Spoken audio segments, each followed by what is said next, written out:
तो Roman Reigns का clash in Paris में मैच ऑफिशियली अब कंफर्म हो गया है। WWE ने इसको ऑफिशियल अनाउंस नहीं किया, बट 95% या आप कहें 99% अभी कंफर्म ही हो गया है कि Roman Reigns clash in Paris में ब्रॉन्सन रीड के अगेंस्ट मैच करने जा रहे हैं। और ये आज मंडे नाइट रॉ जब एंडिंग मोमेंट पे थी तो रोमन रेंस का एक वर्बली हमें पता चल सका कि उन्होंने कैमरे के साथ ब्रॉन्सन रीड को जब वो मुखातिब कर रहे थे तो उस टाइम पे उन्होंने उन्हें कहा कि I will see you at Clash in Paris obviously. और फिर ब्रॉन्सन रीड का भी आगे से रिएक्शन आया कि मैं जो तुम्हारे ये वाले जूते हैं ये भी ले लूंगा। तो ब्रॉन्सन रीड और रोमन रेंस का मैच अब हमें singles match finally Roman Reigns का रेसलमेनिया 40 के बाद अब हमें पहली बार PCPL पर रोमन रेंस का सिंगल्स मैच देखने को मिला। इससे पहले हमें नेटफ्लिक्स वाली रॉ थी उस पर रोमन रेंस का सिंगल्स मैच देखने को तो मिला था, लेकिन किसी PLE पर ये रेसलमेनिया 40 के बाद रोमन रेंस का पहला सिंगल मैच है। तो अब ऑफिशियली हमें रेसलमेनिया के बाद क्लैश इन पेरिस में Roman Reigns versus Bronson read match देखने को मिलेगा, रोमन रेंस का सिंगल मैच। अब इस मैच के हवाले से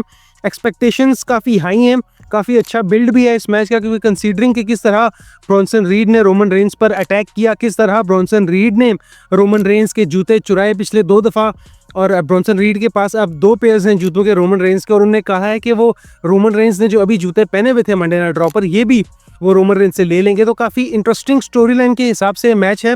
और काफ़ी एक अच्छा मैच हमें देखने को मिल सकता है कि किस तरह ब्रॉन्सन रीड का एक सिंगल पुश जो था वो रोक दिया गया था इस फैक्शन में आने के बाद, लेकिन अब ब्रॉन्सन रीड को ये मैच देने का भी मतलब यही होगा कि उनको एक सिंगल्स रन या सिंगल जो इनकी पर्सनैलिटी है, जो कैरेक्टर है, उस पर काम किया जाए, वो डेवलपमेंट अच्छी हो सके और रोमन रेंस के अगेंस्ट उनको मैच में डाल के ऑब्वियसली उनके अपने कैरियर के लिहाज से भी और उनकी कैरेक्टर डेवलपमेंट के भी पॉइंट ऑफ व्यू से काफ़ी बड़ी चीज़ है। Roman Reigns on the other hand उनको अब ऐसे कैरियर में है, अपने उस फेज़ में है अपने कैरियर के कि उनको ऐसे पुश चाहिए नहीं, बल्कि वो यंगस्टर्स को पुश करने के लिए अब WWE में है। इसी तरह वो ब्रॉन्सन रीड को अब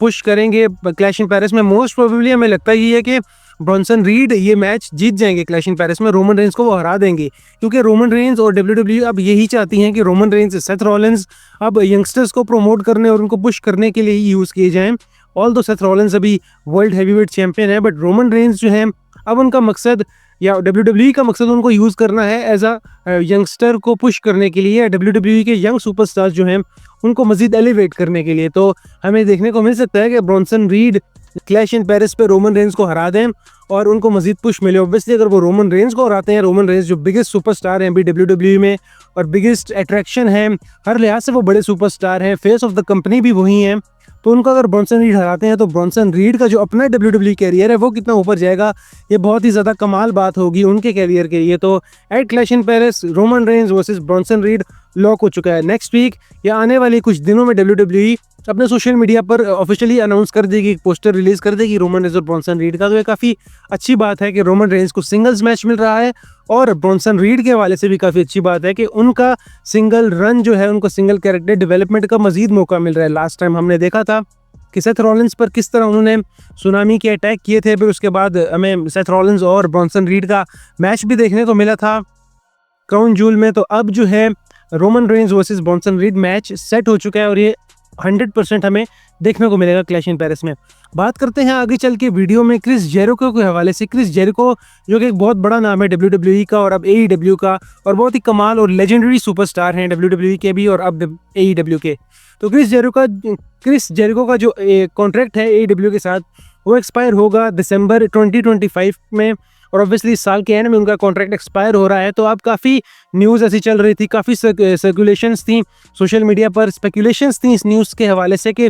क्रिस जेरिको शायद WWE को दोबारा ज्वाइन कर ले और उनका वन फाइनल रन WWE में शायद मुमकिन हो सके 2026 में या 2026 के हाफ से लेकर 2027 के हाफ तक। तो ये बातें सोशल मीडिया पे चल रही थी और इससे रिलेटेड एक पोस्ट भी क्रिस जेरिको ने इंस्टाग्राम पर लाइक की है। तो फैंस मजीद स्पेकुलेट कर रहे हैं कि शायद क्रिस जेरिको की अपनी ये ख्वाहिश है कि वो एक फाइनल रन WWE को दे सकें और WWE में एक फाइनल रन वो इंजॉय कर सकें। अब ऑब्वियसली क्रिस जेरिको जिस तरह के सुपरस्टार हैं, उन्होंने अपने कैरियर में हर चीज़ अचीव की है, चाहे वो AEW में हो या चाहे वो WWE में हो, लेकिन उन्होंने हर तरीके से भी अपना कैरेक्टर प्रेजेंट किया है दोनों कंपनीज़ में और अपना बेस्ट दिया है। तो अब AEW के बाद WWE में अगर क्रिस जेरिको वापस आते भी हैं तो उनका कैरेक्टर या रोल क्या हो सकता है, या इन रिंग के हवाले से वो स्टोरी लाइन्स में इन्वॉल्व हो सकते हैं या किसी मैनेजर या कोई बैक स्टेज रोल उनको मिल सकता है। तो ये काफ़ी न्यूज़ चल रही हैं सोशल मीडिया पे कि क्रिस जेरिको का कॉन्ट्रैक्ट जो है वो एक्सपायर होने वाला है और अब जो है वो AEW छोड़ कर WWE में वापस आ जाएंगे। तो क्रिस जेरिको ने खुद जब ये इंस्टाग्राम पोस्ट लाइक की है तो इसके बाद तो फैंस ने मज़ीद स्पेकुलेशंस बढ़ा दी हैं और एक्सपेक्टेशंस हाई हो गई हैं क्रिस जेरिको से लेके कि वो शायद WWE में वापस आ जाएंगे। अब ऑब्वियसली फैंस ऐसे ऐसे सुपरस्टार्स को वापस देखना चाहते हैं जो कि इनके चाइल्डहुड हीरोज़ रहे हों या जिन्होंने WWE को ऊपर पहुंचाने में, हाई लेवल पहुंचाने में काफ़ी अहम कैरेक्टर प्ले किया हो। तो इसी तरह क्रिस जेरिको भी उनमें से एक हैं। लेकिन अब देखना यही होगा कि क्रिस जेरिको क्या AEW की डील एक्सपायर होने के बाद AEW से कॉन्ट्रैक्ट रिन्यू करवाते हैं, न्यू डील करते हैं, या वो WWE की तरफ आएंगे। और WWE में भी ऐसी बातें चल रही हैं, यानी WWE में बैक स्टेज ऐसी मैनेजमेंट बातें कर रही है कि क्रिस जेरिको को एक फाइनल रन दिया जाए WWE में और फिर वो WWE में ही रिटायर हों और अपने कैरियर को एंड करें। तो अब देखना ये होगा कि इस बात में कितनी ज़्यादा सच्चाई है और ये टॉपिक कहाँ तक लेके जाता है क्रिस जेरिको को, या ये चीज़ क्रिस जेरिको के कैरियर को कैसे लेके जाती है, कैसे शेप करती है। तो ये हमें आने वाले टाइम में ही पता चलेगा और उम्मीद तो है कि क्रिस जेरिको का एक फाइनल WWE रन हो, क्योंकि वो एक बहुत ही लेजेंडरी सुपरस्टार है और WWE के लिए उन्होंने बहुत कुछ किया है। तो hope for the best for Chris Jericho और हम उम्मीद करते हैं कि एक फाइनल रन उनका ज़रूर हो, ख्वाह वो एज अ सुपरस्टार हो, एज अ मैनेजर हो, किसी भी सुपरस्टार का कोई बैक स्टेज रोल हो। अब बात करते हैं आगे चल के वीडियो में जेकब फाटू के हवाले से। तो जेकब फाटू ने रिच आइसन के शो में कहा है कि उनका जिनसे वो चाहते हैं कोई अच्छा ओपोनेंट हो या जिनसे वो मैच करना चाहते हैं वो हैं Jeff Hardy. Jacob फाटू Jeff Hardy के काफ़ी बड़े फ़ैन नज़र आए और उन्होंने कहा है कि उनकी ख्वाहिश है कि उनका मैच जेफ हार्डी से। ऑब्वियसली जेफ हार्डी TNA में और यहाँ पर बाकी रेसलिंग कंपनीज़ में जो है इस वक्त हैं और उनका एम यही था जेफ हार्डी का और हार्डी ब्रदर्स का, बेसिकली हार्डी बॉयज़ का, कि वो WWE में एक फाइनल रन वो भी कर सकें। लेकिन ऐसा अभी कोई मुमकिन नहीं हो सका। बट जेकब फाटू का इटसेल्फ ये प्लान है कि वो जेफ हार्डी अगेंस्ट मैच करना चाहते हैं और ये मैच काफ़ी ही ज़बरदस्त हो सकता है अगर ये हो जाए। ऑब्वियसली जेकब फाटू जिस तरह के सुपरस्टार हैं और जो उनकी इन रिंग एबिलिटी है उसको देखते हुए तो जेकब फाटू किसी भी सुपरस्टार के अगेंस्ट अगर खड़े हो जाएंगे तो वो मैच हमें सर्टिफाइड बैंगर ही नजर आएगा। शायद चाहे वो ब्रॉन ब्रेकर हो, गंथर हो, ब्रॉक लेसनर हो, रोमन रेंज हो, सेथ रॉलिंस हो, कोई भी सुपरस्टार उनके सामने आप खड़ा कर दें तो वो मैच हमें बैंगर ही मिलता है पहली लुक पे ही। तो जेकब फाटू की ख्वाहिश अपनी है कि वो जेफ हार्डी से मैच करें। तो होप्स हो कि जेफ हार्डी भी वापस आए WWE में और उनको भी एज अ टैग टीम में एज अ सिंगल रन